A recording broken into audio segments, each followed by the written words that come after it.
fucking awesome. Come on, it's gonna be fucking awesome. You know the words. It's gonna be fucking awesome. That's it, see. It's gonna be fucking awesome. Yeah! Yo, it's time for another death-defying episode of the Coolest Geek Alive. And I have been geek raging all week. For those of you who are big fans of the show, you know I'm a huge fan of Disney animation. And if I haven't gushed about how much I love and respect the late Walt Disney in particular, well, today is the day. Walt Disney is one of my heroes, and absolutely no one has been properly defending him and the absolute masterpiece that is the original Snow White and the Seven Dwarfs. Granted, I've heard some people commenting that Disney themselves aren't defending him, but even them, they're not going into any great lengths about all of the respect that this man deserves. As someone who has looked up to Walt his entire life, someone who loves Disney animation and has studied the man and the company since I was a little kid, and someone who has worked for Disney personally as a professional writer adapting a Muppet version of Snow White and the Seven Dwarfs specifically, I think perhaps I may be the best man for the job to properly adjust everyone's current day thoughts on one of the most groundbreaking films of all time, period, full stop. The Disney company has been shying away from honoring Walt as the company's figurehead for many years now, and it's frankly disgusting to fans like myself who are here because of the original OG Imagineer. He brought us here with his brilliance. I'm not entertaining any of this bullshit about Disney being some sort of retroactive racist, sexist, or whatever. Walt Disney was a man of his time, and he did more to change the world for the better in his short life than almost anyone who has lived in recent times. Today, I did the thing that so far I've only done for the very first episode of this show. I wrote a speech that I'm already reading to you. But without further ado, I'm really going to get into it right now. Now, a few days ago, I took the time to sit and rewatch the one that started it all. At the time, before its release, it was dubbed Disney's Folly by the trade magazines. The film that first introduced a mass audience to fantasy. Because of this film's release in 1937, moviegoers were treated to The Wizard of Oz just 2 years later in 1939. The musical Oklahoma is considered the first musical where the featured songs were story-driven, but the truth is, Snow White and the Seven Dwarfs beat them to that punch by 5 years. Literally, everything about this film is groundbreaking. I took 2 screen grabs while watching the film. The first, at the very beginning. In the midst of the opening credits, it says, quote, "My sincere appreciation to the members of my staff whose loyalty and creative endeavor made possible this production. Signed, Walt Disney." Reading that made me cry, because these past bunch of years of listening to the entertainment media speak about this man made me forget just how beautiful of a person he really was. I have a shirt with Walt and Mickey that says, "And to think, it all started with a mouse." It always makes me smile and chuckle. The Walt Disney Empire was all started with a mouse. This huge thing birthed from this little thing. But really, it was all started from the huge imagination of one Walt Disney. Was he a perfect man? No. He was sadly just a man. A human, as we all are.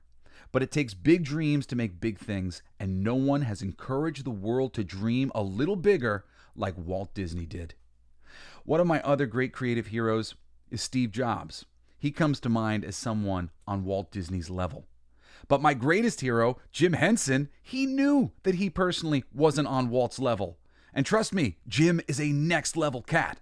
But part of why he sold the Muppets to the Walt Disney Company to begin with was because he thought Disney could do more with his creations than he could. Granted, Walt Disney himself was dead by then.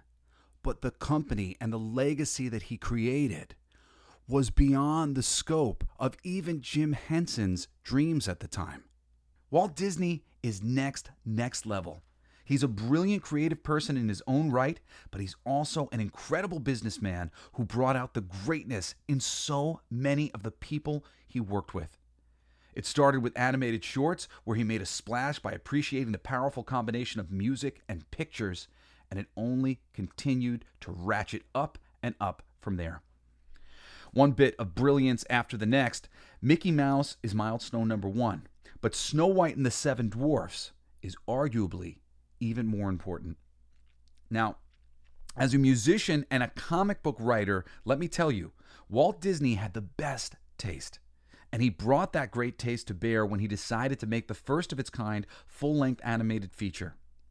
Everyone thought he was nuts, but he knew how powerful it could be. He recognized that the medium of animation could tell more than just silly stories, that animation was capable of bringing to life tales that could never be seen otherwise. And considering just how few Walt Disneys dot the landscape, I really wonder how long it would have taken for others to realize this dream without the genius of Walt and the watershed moment that is and remains Snow White and the Seven Dwarfs. An idea that had clearly been percolating in his mind since he was a boy when he caught a screening of a black and white silent version of the Snow White tale with his fellow newsboys in Kansas City. If you go back and watch some of that original, Walt's version is a clear and loving adaptation of that material.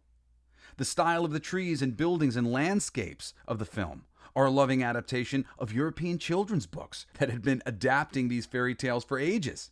He literally had some of these Swiss-born journeyman illustrators like Albert Herder and watercolor artist Gustafsson Tengren working at Disney, helping to make this as authentic an adaptation as it possibly could be. Everything about this film is adaptation done right.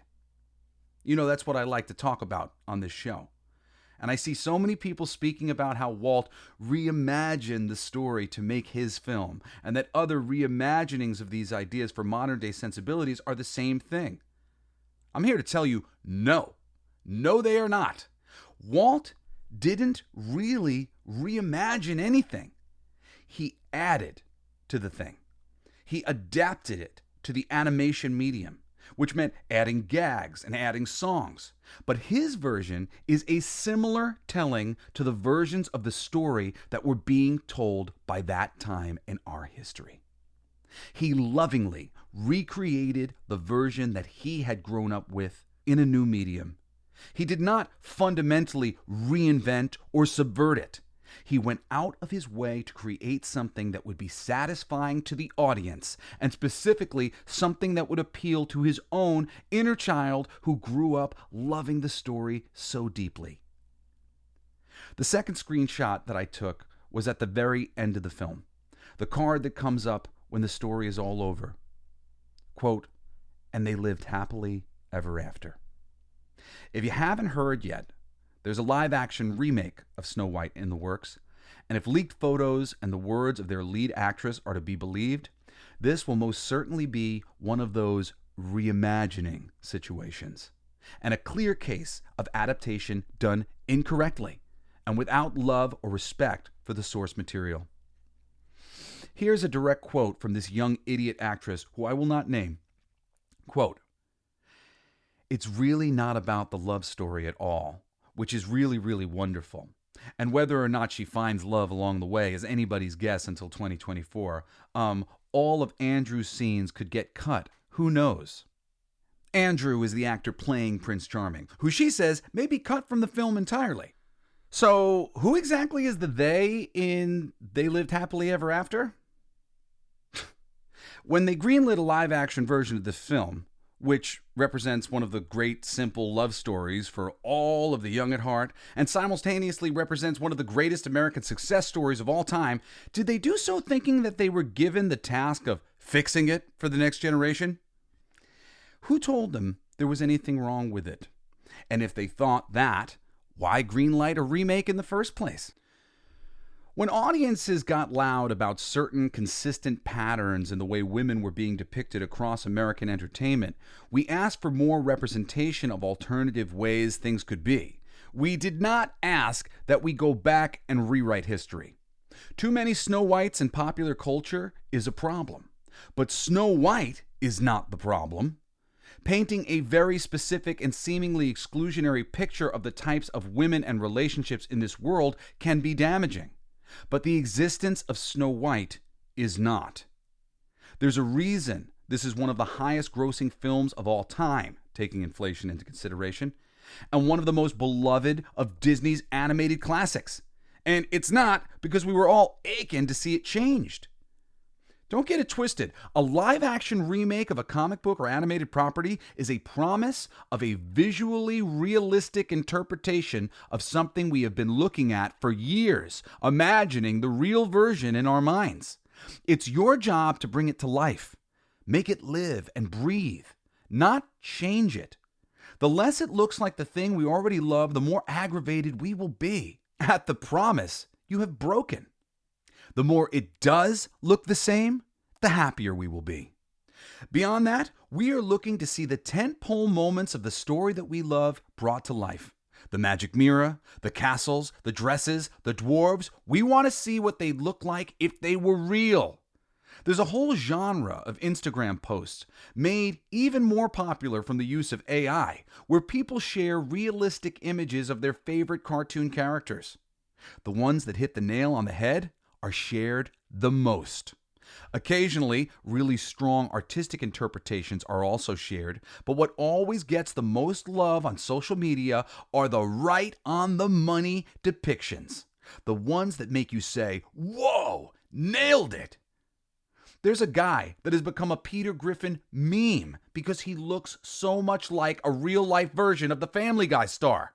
Cosplaying exists because of our desire to see these things brought to life the right way.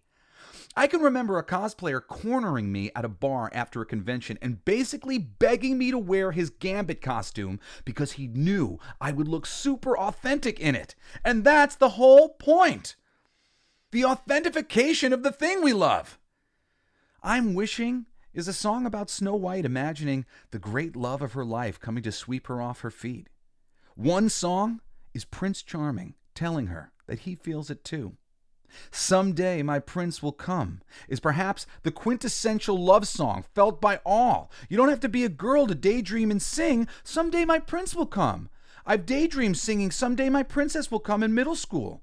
This is the height of romanticism. No extraneous details, just pure love. Someday, this perfect thing I can see in my mind will come straight to me. Snow White is a story of love and innocence, of idealism, of a time in a person's life when they haven't been broken so much that they've stopped daydreaming about how wonderful their life will be in the future. It's optimism, purely distilled. In fact, in this film, the only antidote to the poison apple that the evil queen uses to poison Snow White is true love's first kiss, which is how the movie ends. So why in a million years would you make this film if the parts that echo the loudest in our memories you think are no longer in style? I've often spoke that the WB's biggest problem with their DC universe is not getting Superman right in Man of Steel.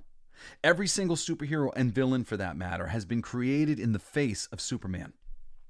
Every character has had to be published alongside Superman on the newsstand, and therefore had to be made uniquely different from him because he came first and is the measuring stick for all of the other characters. The same is true of Snow White. She's the one that started it all, the first Disney princess. No one is bitching about her or Sleeping Beauty particularly. They were bitching about the depictions of the princesses in general. But that's why we have ass-kicking Princess Mulan. Why we got working-class Princess Tiana in The Princess and the Frog. New and interesting characters have been coming along all the time to create new space for better representation of the very unique world around us. But we never asked that you change the existing ones. I've been writing fiction a long time now, and I've probably said before that it has always been like it is now, just in the opposite direction.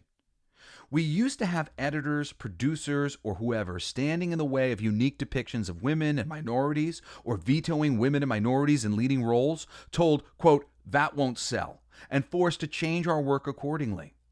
Now, people are given arbitrary rules for how all women need to be portrayed, or a bunch of checkboxes for a given project.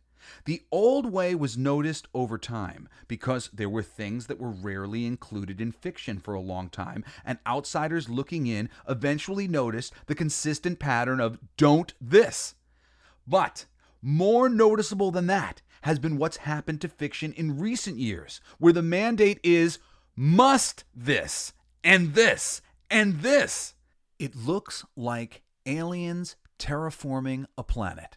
You know, that's where they replace areas of our planet to make it more hospitable to their alien race.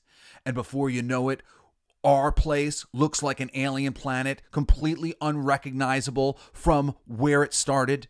Yesterday's bosses were making the work worse.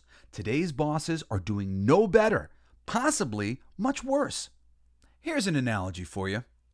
Imagine a good idea like an award you're putting on display in your home. You've got the perfect corner of the house to show it off in, and now you have to decorate that corner to highlight its existence. So, should we put a bunch of big plants around it that will obscure the award? Do we put far more beautiful and interesting things around it to pull the eye away from the award?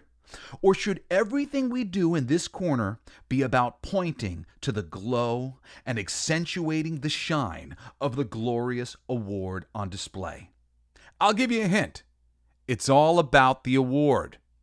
The core idea of a thing is the award. In this case, the core ideas are who is fairest of them all, and they lived happily ever after.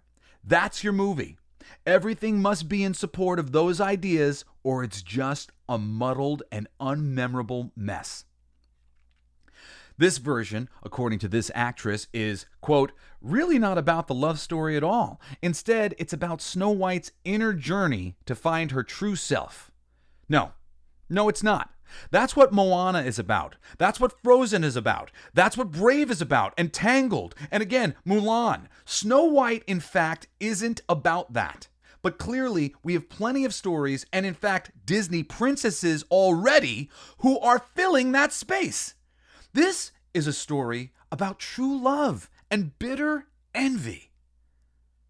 Who wants to see a full-length cartoon, was what Walt Disney was told back in the day.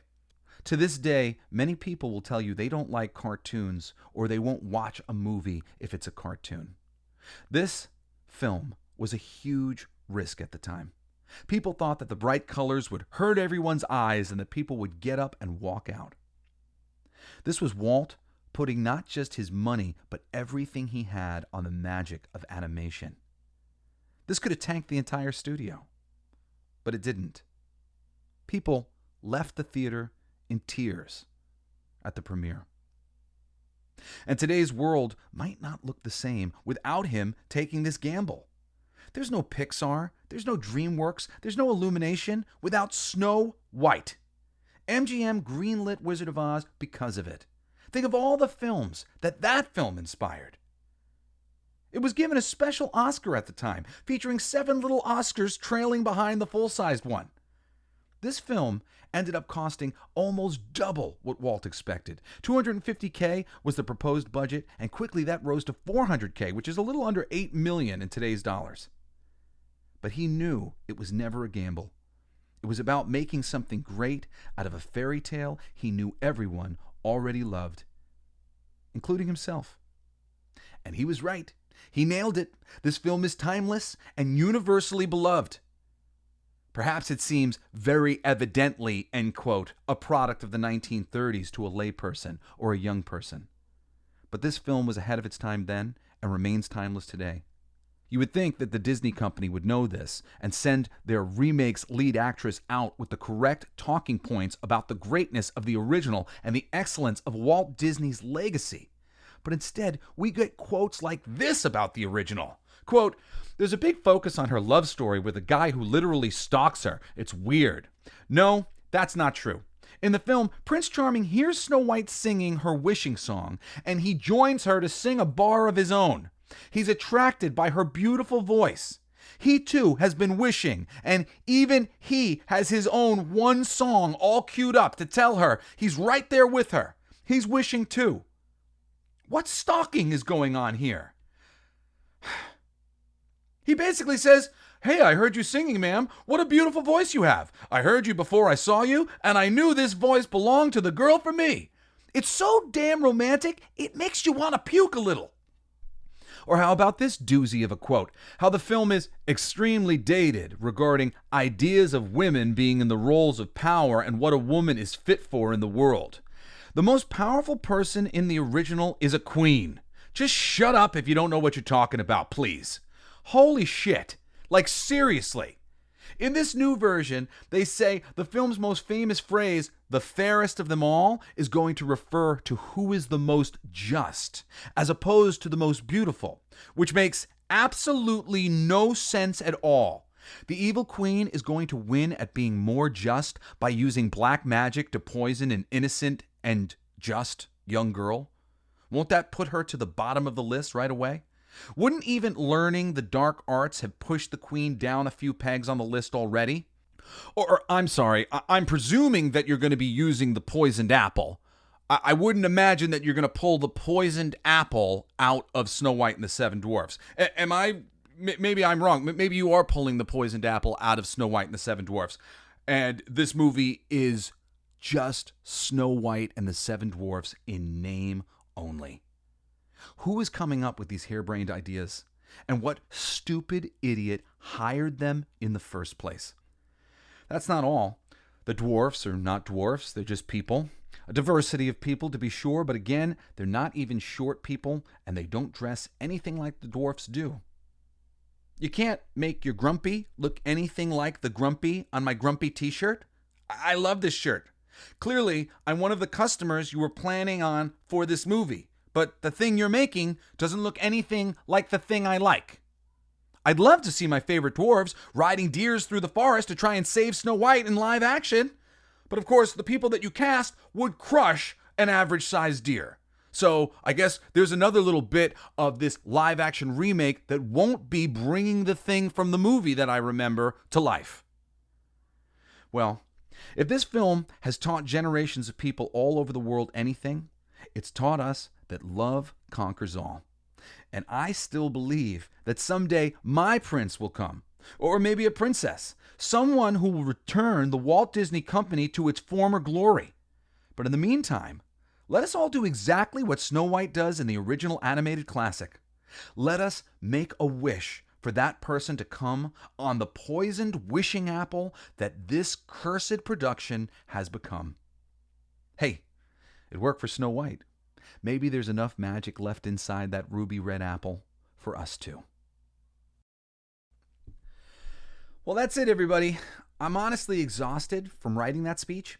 I wrote the whole thing this morning on a tear right before I recorded this for you. I hope that it speaks to your heart because it came straight from mine. As a lover and admirer of one of the most important creative people who has ever lived on planet Earth, the great innovator, Walt Disney. Your homework for this week is to go watch Snow White and the Seven Dwarfs so that you too can go out into the world and joyously defend its honor. I know that I will be every chance I get. This week, instead of a fan letter, I'm going to read the open letter that I wrote to the comic book industry in support of last week's Comicsgate episode on the political divide that's been going on in geek culture for the past bunch of years. And so it goes, posted on the Podcast Playground's website on August 16th, episode number 23, the Coolest Geek Alive on Comicsgate. Quote, "I tell my kids all the time, I'm like, yo, sweetie, if he does something messed up to you, come to me immediately, and he is in so much trouble. But if you beat him up a little before you come to me, I am so not sympathetic to you. So I'm not sympathetic to any of you because you're all just beating each other up." That's a quote from last episode. This is a conversation that I have dreaded having for many years now. A conversation about the demonization of the fandom and the ugly war between fans and creators that has followed. I'm not interested in taking sides, but I am a creator, and I'm here to tell you it is time for us to be the bigger people and put down all armaments. This conversation deserves at least the length of my most recent podcast titled The Comicsgate episode, What Happened to the Fandom? That's last week's episode. To fully understand the problems. But the solution is in the hands of the creative people who perpetually punch down at the fandom for almost a decade now, shaming all of geek culture for their tastes and predispositions.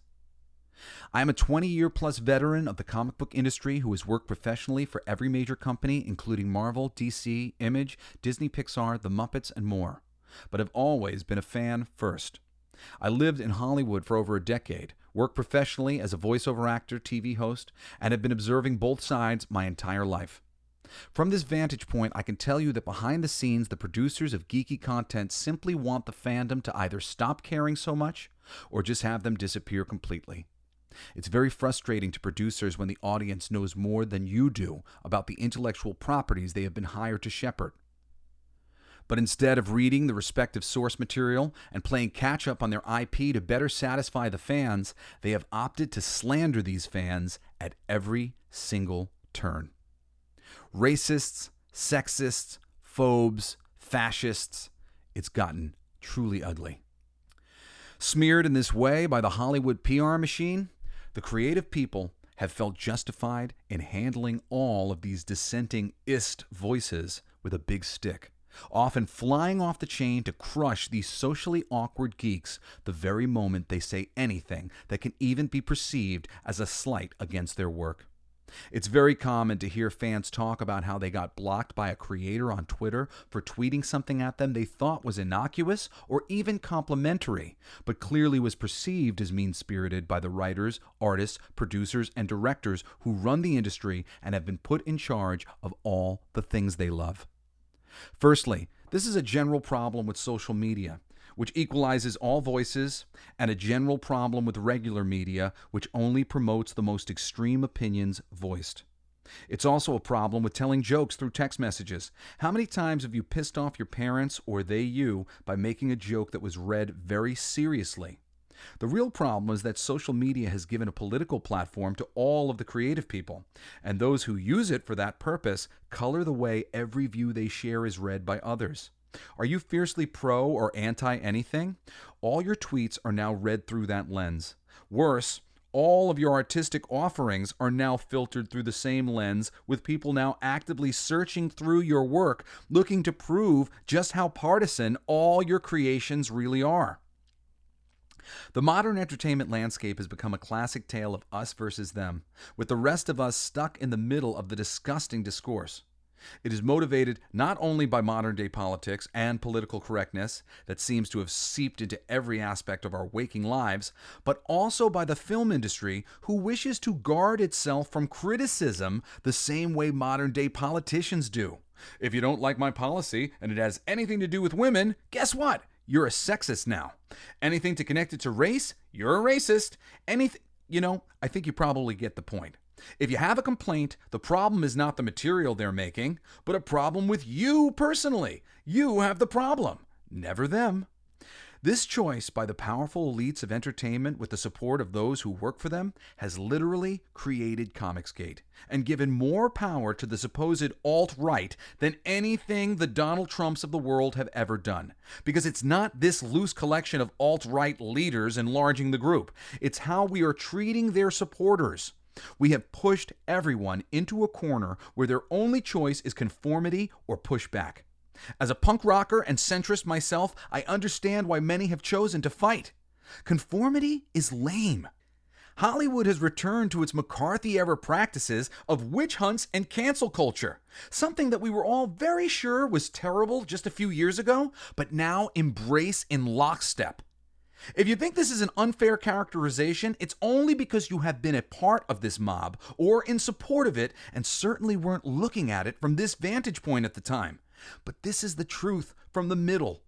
To put it quite simply, the big ones are bullying the little ones. And if you can't see it that way, you need to look at it from the perspective of the fans for a little bit. We are the lucky people who get paid to create things. They are the everyday working people who just want to enjoy their entertainment without a side of guilt and shame thrown in. Does that truly make them so awful? The time has come for all of the professional creative people in the geek culture community to apologize for their fantagonism and pave a new road forward to love, harmony, and better communication. This does not mean that the fans will stop being human beings. This does not mean everyone will only tweet or comment pleasant things in your direction. It just means that creative people will recognize the power in their hands and stop using it for ill. That's it. Just a return to the way it was before social media destroyed the peace. Block people if you have to, ignore criticism if you must, but creative people like me, we're big enough to stop lashing out and stop giving props to our fellow creators for powerfully beating down upon the powerless. I speak about that at great length and with great love and respect for everyone involved on the previous week's episode of the Coolest Geek Alive podcast. I have great friends on both sides of this issue, creative people who I love still, even if I don't always agree with what they say or do. Fortunately, I believe that as loud as they are, the left and right of comic books are comparatively fringe voices at the edges of a huge, passionate middle where people like me live, breathe, and passionately love. It is also my belief that in general, people who choose comic books and other geek culture pursuits are some of the kindest and most intelligent people on planet Earth, and more than smart enough to be reasoned with. Let me see if I am correct. And there's a link there, obviously, to last week's episode. Well, my audience, well, you coolest geeks alive out there, I am correct. No one has come at me about this article. Everyone is in support of it. Everyone agrees. The time has come for cooler heads to prevail. If you have not taken the time to listen to the episode that I made last week, the Comicsgate episode, it is not so controversial. It's pretty simple, man. We, the worshipers of sci-fi, fantasy, and superheroes, we can do better than this. We as a community, we deserve better than this. And I expect better from us. And I know I'm not the only one. We've been quiet and we've been letting you guys do your petty bickering thing. No more. It's time for the voiceless in the middle to stand up and politely ask for better. Please, the next time you see people online being unkind to each other in the geek community, just call for kindness. Make a joke. Say something to change the vibe, to change the energy in the room. You have the power to make a difference in this world by being a wonderful person, by being a hero in your own life. I'm sure on many levels, all of you guys are already getting up every day attempting to do this. But we need to do it even more. We need to make ourselves known on social media. We need to make the left and the right understand that they are the minority. They are a crazy minority. The people in the middle, we want peace. We want progress. And we're never going to get it as long as you assholes are fighting over the microphone. So please, put the mic down and politely walk away. And let's get somebody with a long beard that they've been growing through their years of wise experience to come along and pick it up. The Gandalfs of the world need to pick up that microphone and start speaking into it with love and respect for everyone on planet Earth. Please, let's do this. I believe that we can. Thank you for listening to my letter. Thank you for listening to last week's episode. Thank you for listening to this week's episode and all my episodes. We crossed 2 million downloads in our less than 4 months into this. Less than 4 months into this, Coolest Geek Alive has been downloaded over 2 million times. That blew my mind. I'm so honored. I feel so respected. Like, seriously, it makes me want to cry. Thank you. Thank you, everybody.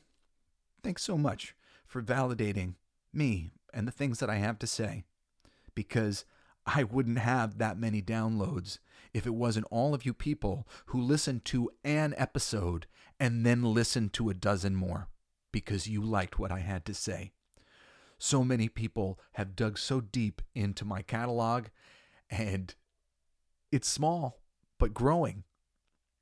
And it means everything to me that my words are inspiring, polite, and passionate conversations all across the planet. I hope that I can continue to be a part of that conversation for many, many, many years to come. It's the conversation that I like to have the most. And if you're somebody who likes to have this conversation too, well, we're going to be good friends for a long time. Thank you for listening. If you have anything to say to me, you can drop me an email at jeseblaze@jesesnider.com. Follow me on Twitter at Coolest Geek JBS, and pledge to my comic book, King of Kings #1, on Kickstarter now.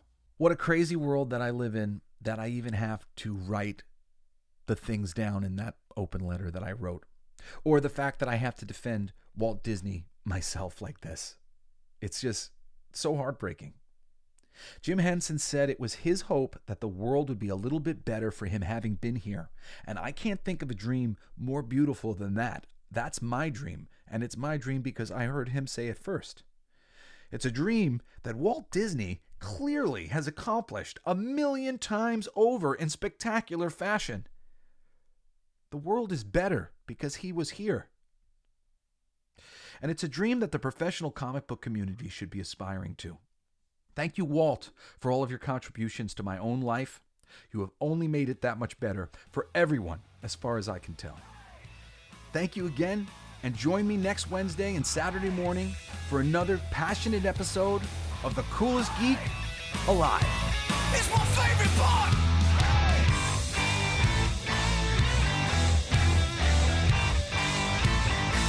Isn't it heavy?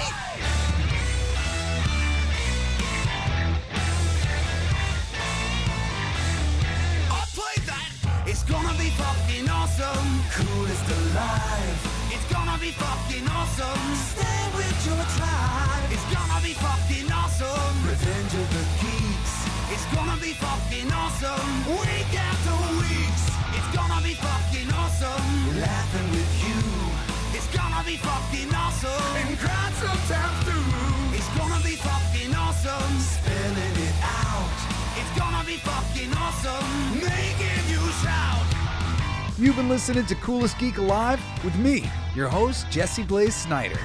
Don't forget to rate, comment, and subscribe for more excellent geek culture content. Thanks for listening.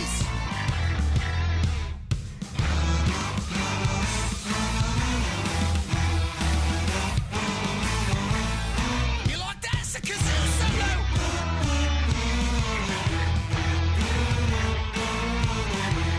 I played that too. It's gonna be fucking awesome. Talking some shit. It's gonna be fucking awesome. Living your shit. My voice is fucking awesome. Food in our mouth.